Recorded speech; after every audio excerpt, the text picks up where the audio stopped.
Thank you, and I give the floor to Advocates for Human Rights.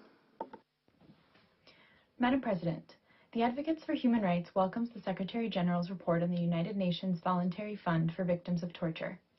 As an NGO that offers legal assistance to individuals seeking asylum in the United States, and that also leads international human rights monitoring and advocacy initiatives, the Advocates for Human Rights is uniquely positioned to engage our asylum clients in documenting and reporting the human rights abuses they experienced in their home countries.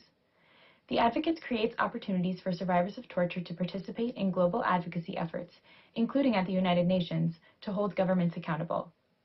This engagement and advocacy can support the healing and well-being of victims of torture. As one client said after participating in advocacy around the Universal Periodic Review of his home country, "That was very empowering to me. It just uplifted me." Another client who participated in similar advocacy at the United Nations stated, "I'm so proud for participating. It just made me feel better."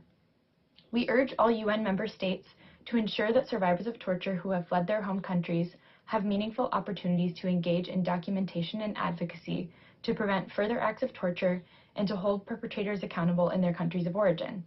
We further urge the Council and the Voluntary Fund to build the capacity of civil society to collaborate with victims of torture in these important efforts. Thank you. Thank you.